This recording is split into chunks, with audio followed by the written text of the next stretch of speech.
अरे भगवान जाने इस घर का क्या होगा। हमारी किस्मत में तो आराम लिखा ही नहीं। जमाना बदल गया है, बहुएं बदल गई हैं, पर हमारी हालत वही की वही।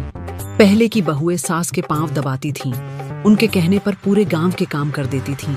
और अब देखो, तुम तो मेरे सामने बैठकर ऐसे कपड़े तह कर रही हो जैसे रानी लक्ष्मीबाई हो और मैं तुम्हारी दासी।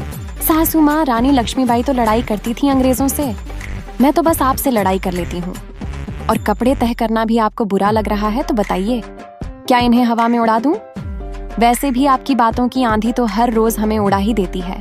हाय राम, देखो देखो, ये नई पीढ़ी की बहुएं तो ऐसे जवाब देती हैं जैसे पूरे गांव की पंचायती जीतनी हो। पहले की बहुएं सिर झुकाकर सुनती थीं। तुम्हारी सास जब कुछ कह दे तो चुपचाप मान लो, लेकिन नहीं, तुम्हें तो हर बात में तर्क चाहिए, जवाब चाहिए।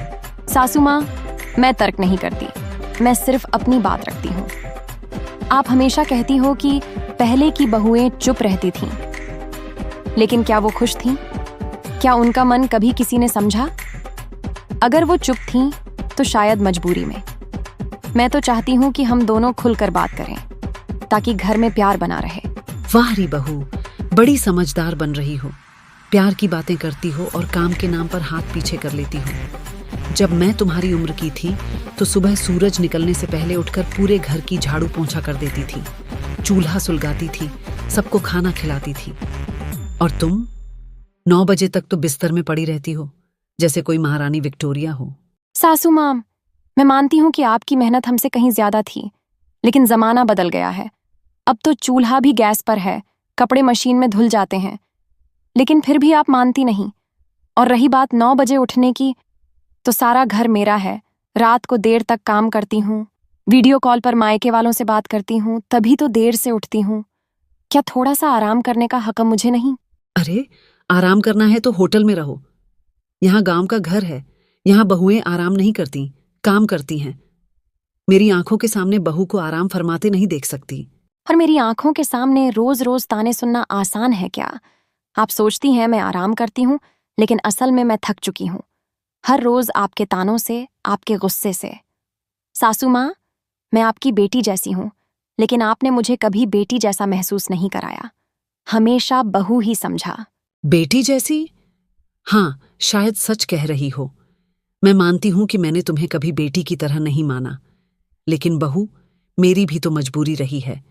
मैंने जिंदगी में बहुत कष्ट देखे हैं।